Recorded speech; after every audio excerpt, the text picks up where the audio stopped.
Well, the Gillard government must be confident that its contentious refugee swap with Malaysia is going to work, because the government is budgeting for only 750 boat arrivals in 2011-12, down from 6,000 arrivals last year.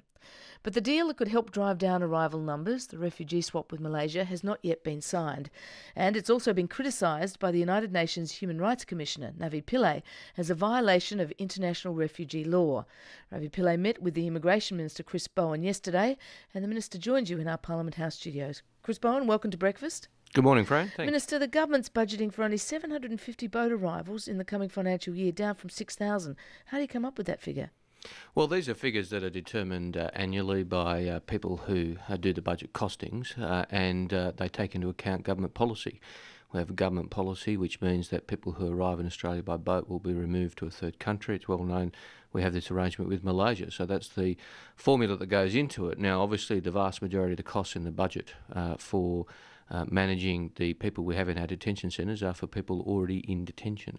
And this has been done the same way it's been done under governments of all persuasions for many years now. So in past years, did you only budget for 750 arrivals as well? Well, it moves around from year to year, Fran, but these, as I say... Do you know what you budgeted last year? These are figures developed by the Department of Finance and in consultation with other departments, and they move around, and they're normally done on so the method has varied over time on a rolling basis, but these are the best estimates of the costers of the budget.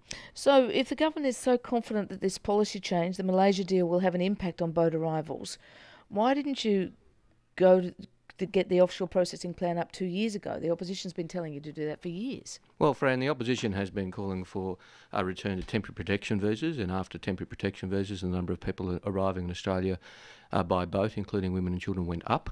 They've been calling for a return to Nauru. Of course, the majority of people who were processed as refugees in Nauru ended up in Australia. So we didn't think that was a disincentive. We didn't think it would break the people smugglers' business model. What will break the people smugglers' business model is the arrangement we have with Malaysia, and are the arrangements we're pursuing with other countries, which means that if you come to Australia by boat, you'll go back to where the majority of people started the boat journey, which is Malaysia. Achieve absolutely nothing by coming to Australia. We've also taken the opportunity to increase our humanitarian intake as part of that process to help Malaysia with the 92,000 asylum seekers, registered asylum seekers they have, as part of a genuine international deal. Putting aside the humanitarian arguments about the deal, and we'll come to that again, but there's a small hiccup in that plan, is that we don't have a deal signed with Malaysia yet, do we? Well, as the Prime Minister and I said at the time we announced it, this is a commitment by the Prime Minister of Malaysia and the Prime Minister of Australia.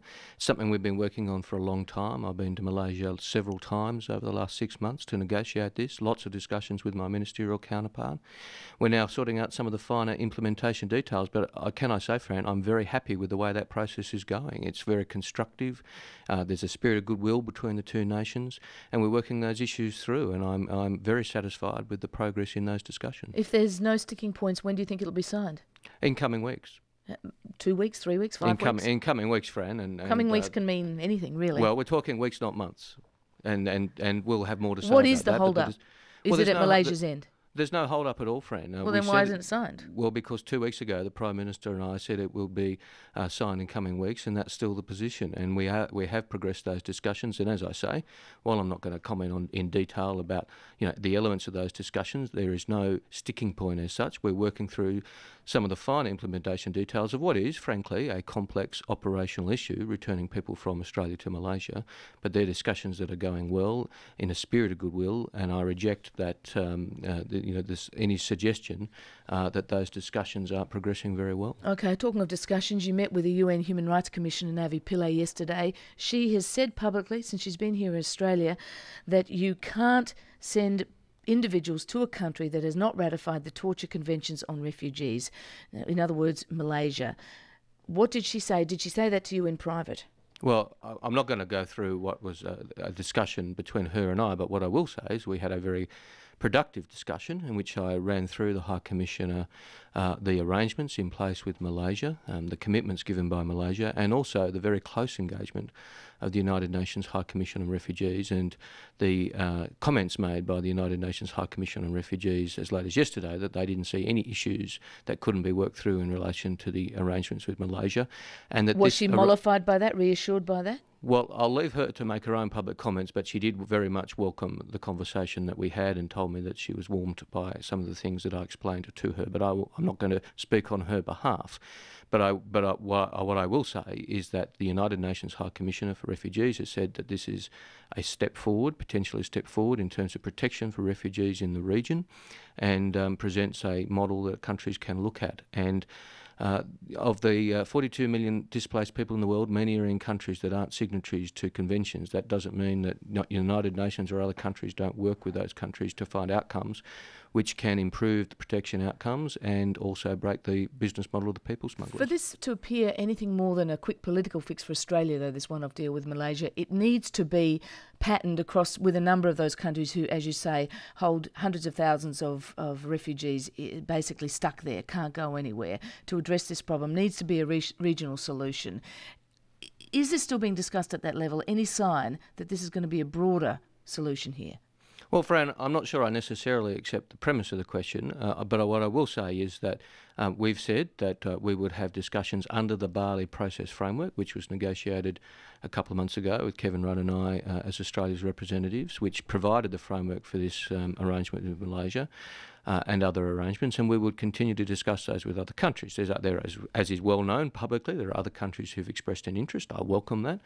We would talk to them about that interest and about those arrangements. But this is, as I've said, and as my Malaysian ministerial counterpart has said, a bold deal, an innovative deal, and it is one which has a lot of potential to break the people smugglers' business model. Why would you get on a boat and come to Australia if you're going to be sent back to the place you started that boat journey, which is in the vast majority of cases Malaysia? Well, the only reason you would do that is if you're desperate, and already 100 or so asylum seekers have arrived since this in-principle agreement was announced. 17 of them are children, and you're going to send them back to the back of the queue in Malaysia to live for a long time, probably in very harsh circumstances. Why would Australia do that? Well, Fran, there are 18,000 children asylum seekers in Malaysia. Why would we add to that burden? And we're not going to add to that burden. We're going to reduce that burden. We're taking 4,000 extra people. We currently take a couple of hundred a year. We're taking 1,000 extra a year, and I envisage children will be very heavily represented in that intake. Fran, we have obligations and responsibilities, but they are broad responsibilities, and we need to remember of the 42 million displaced people in the world, it is not just the people who arrive in Australia by boat who Australia has obligations to, and I take those obligations very seriously. I want to take more children in from around the world. I want to increase the humanitarian intake. That's what we're doing as part of this arrangement with Malaysia. But couldn't we hold the kids back? I mean, we have signed all sorts of international conventions that means we have pledged to honour our commitment to protection of children. Well, Fran, what we cannot have is a situation where you provide an incentive to people who are thinking of coming to Australia to put children on boats, very dangerous boats. I do not want to go through, I do not want the nation to go through, again, what we went through in the weeks before Christmas of seeing young children drowning, young children being buried, in the weeks after that. That was a terrible experience for our nation, and I do not want to see our nation go through that again. It's 10 minutes to 8 on breakfast. I guess this morning is the Immigration Minister, Chris Bowen. Minister, we also have had an update with this appearance before Senate estimates of the number of children still in detention in Australia. There's over 1,000 of them. They were supposed to be released to community detention by the 30th of June. That's what you pledged to do. That's not going to happen. What is the hold-up? It is going to happen, Fran. 1,077. They'll all be out by June the 30th. Well, Fran, let's go through it. There's 1,075 in detention. That includes community detention. I've authorised the release of 942 people since that announcement last October. Of those, 467 are adults, mums and dads. 475 are children. Now, that's very significant progress, Fran, and I'd like to... But they're not in community housing yet, are they? They are. They are. Of those, we have 603 people living in community. Others have been granted a visa since being put into the community. So we put them into the community, and then they get their refugee status approved, and they live in the community as full residents. And there are 194 Aren't there also people. 600 or so children who are yet to be assessed? Well, yes, we do have about that number still in detention facilities, and we have been working to arrange the accommodation, arrange the carers, and the commitment I gave that the majority of children will be in the community by the end of June will be met, Fran. And we've been working with Red Cross, Life Without Barriers, churches, charities, and I want to take this opportunity to thank them for their engagement, because it has been a very ambitious task to find the accommodation, to find the carers for unaccompanied minors. And these are children who do not have adult members of their family in Australia. They need care. You have to source that care. You need appropriate care. It needs to be appropriately trained care. In some cases, bilingual care. You've got to find those resources, and we've done that. It's been an ambitious task. I'm very pleased with the progress we've made.